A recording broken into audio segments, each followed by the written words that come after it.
Long before Nintendo took flight with Star Fox, Sega revolutionized the 3D shoot-'em-up genre with their seminal arcade hit Space Harrier. It was a fast-paced and often surreal action game that not only spawned a number of sequels, but also influenced Squaresoft to create the WorldRunner franchise. So, with only one last chance to celebrate the Summer of Sega, I think it's time to break down the full timeline of one of the developer's earliest on-rail shooters. Turn back now if you don't want to know what happens next, because today we're going to be spoiling the stories and endings for the entire Space Harrier and 3D WorldRunner franchises. This is Game Over, the early years.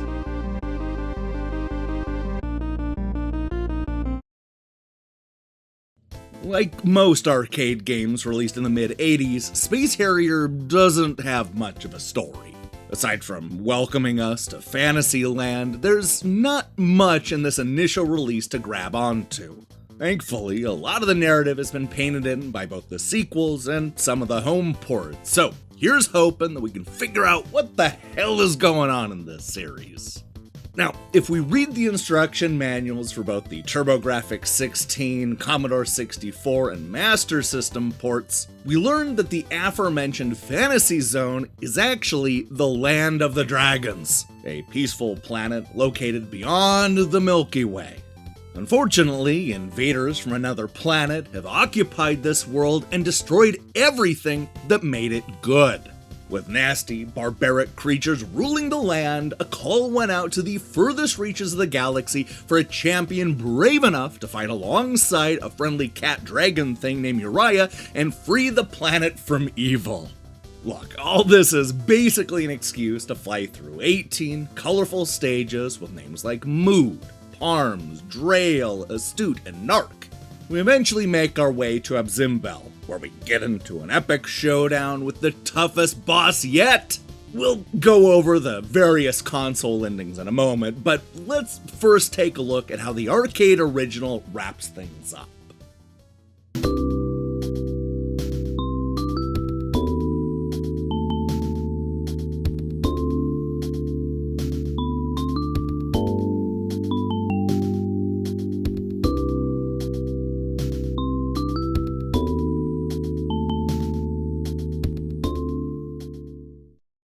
Obviously, there's not a whole lot there because, as I mentioned before, the arcade game doesn't really have a story.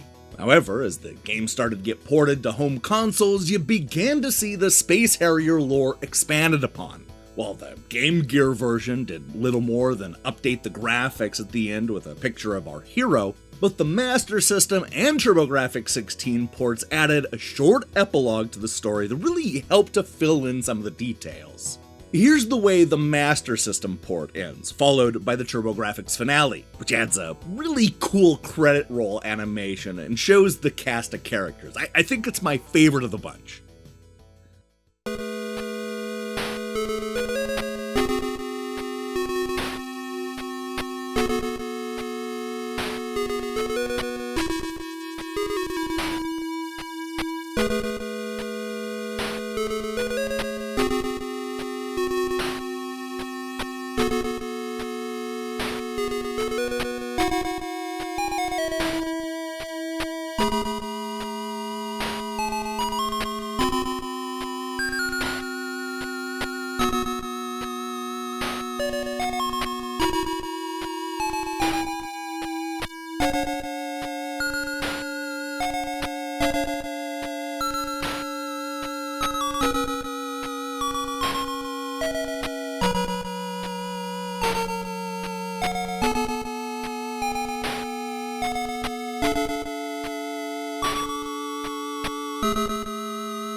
Released 3 years after the original, Space Harrier 3D goes a long way to expand on the original story.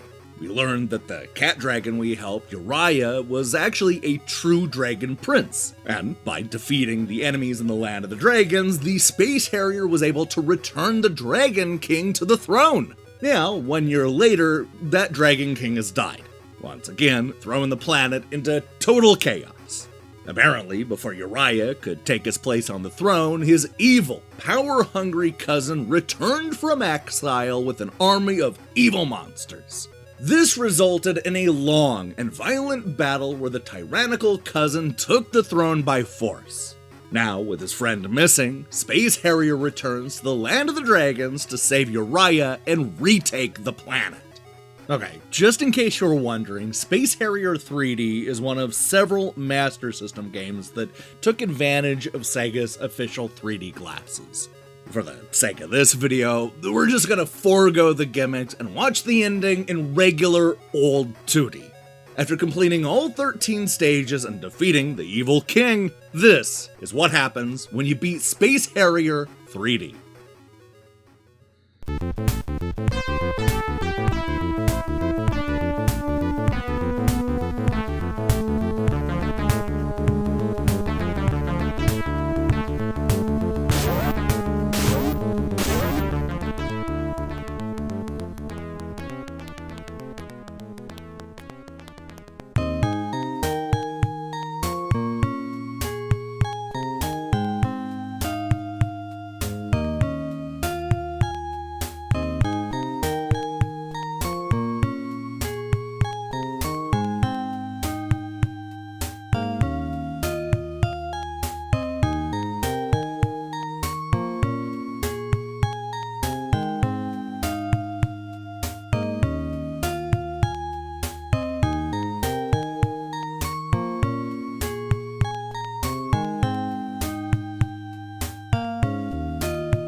Now, just in case you've been wondering when all this has been taking place, Space Harrier 2 on the Genesis confirms that it's the 63rd century. In fact, the 16-bit sequel specifically takes place in 6236, at a time when the galaxy is once again in peril. After picking up a call for help deep inside the 214th sector, our hero, the Space Harrier, jumps through a cosmic gate in order to save the day. What he finds, however, is horrifying. Fantasyland is unrecognizable, destroyed by the enemy forces that seem to be coming from everywhere. Equipped with little more than a laser and, of course, the ability to fly, we once again spring into action to rescue the planet. Alright, look, considering that this is the final chapter in the Space Harrier trilogy, you might expect this ending to be, I don't know, upbeat and happy. Maybe even joyous. But that's not what we get. After clearing out the evil from Fantasyland, we're met with a strangely dour conclusion that dives into the real worries that keep the Space Harrier up at night. On the right side, at least we get a timeline of events, just in case you were still a little bit confused about the paper-thin story.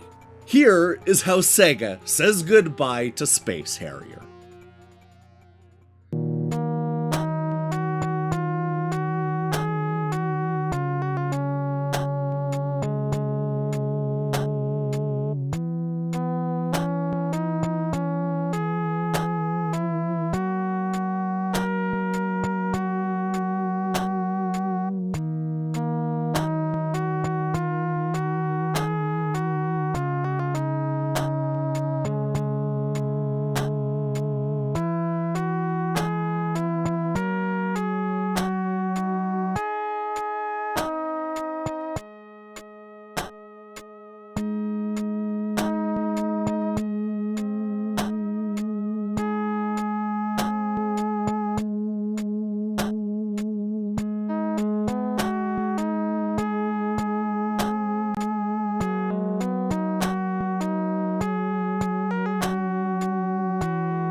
A dozen years after saving Fantasyland in Space Harrier 2, the franchise returned as an arcade spin-off called Planet Harriers. Instead of expanding on the original story, this version basically tosses out everything that we know about those first 3 games and gives us a bunch of comical new characters that fly through a much more detailed and far less surreal fantasy world. This 2-player arcade cabinet is a lot more lighthearted than the original, giving us over-the-top heroes that include everything from a guitar-wielding rocker named X to Nurse Corey, who fights with a giant syringe. And just in case you were wondering if Space Harrier and Fantasy Zone take place in the same universe, this spin-off goes ahead and confirms it by making Opa Opa a hidden playable character. Unfortunately, there's not much of a story here. In fact, I'd say there's no story. Planet Harriers is really just an excuse to make an on-rail shooter that takes advantage of Sega's newest arcade board. Now let me tell you, it's definitely a showpiece. While it obviously looks dated 2 decades later, there's no question that the backgrounds look really great and the levels are a lot of fun to fly through. It's also just a joy to play, especially if you dig games like Panzer Dragoon and Rez. Just, don't expect too much of a narrative, because the whole thing is complete madness. I mean, it ultimately concludes with a space battle against a giant disco ball, because of course it does. Now, before I run this ending, it's worth noting that even though the character will change depending on who you're playing as, the endings themselves are all the same. Because of this, I'm going to just play my favorite, which is the one with Rocker X. Here's what happens when you beat Planet Harriers. Let's go!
Over. Thank you for playing. If you loved the look and style of Space Harrier but didn't own a Sega console, then chances are you played the 3D battles of WorldRunner on the Nintendo Entertainment System. This was Squaresoft's answer to Sega's hit arcade game, and the similarities are uncanny. As the name suggests, this series has more running than Space Harrier, but that's not enough to keep it from feeling like a blatant clone. The 3D battles of WorldRunner stars a space cowboy named Jack, who's been called in to help Solar System 517 deal with their monster problem. It seems that the planet has been completely overrun by a race of aliens known as serpent beasts, which are apparently being led by an evil character named Grax. We run and jump our way through 8 colorful stages before finally going up against the Serpent Beast leader. And after defeating all of his parts, this is what happens next.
So before we dive into why I find this ending so hilarious, we first need to talk about the sequel, which never found its way outside of Japan.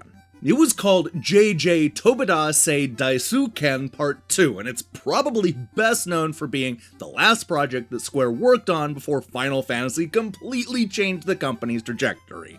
The story is basically the same as the original, only this time the world is darker and more sinister. It also has a very similar ending, though it's certainly different in at least one important way. Here's the last thing that we would ever see from the WorldRunner franchise.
Alright, look, both of these endings are kinda terrible, but I also kinda love them.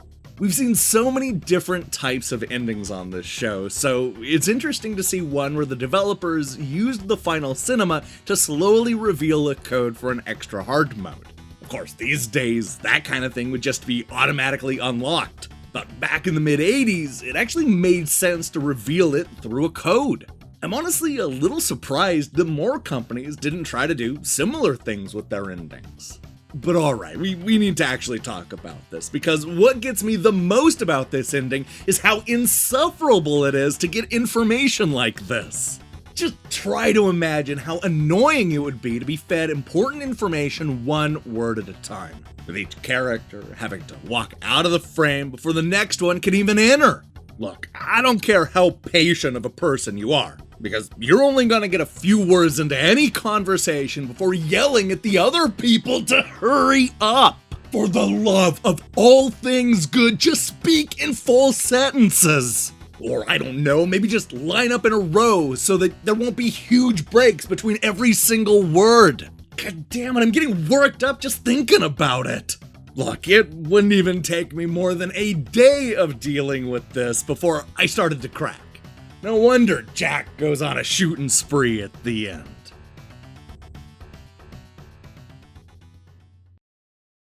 Hey, thanks for watching this episode of Game Over: The Early Years.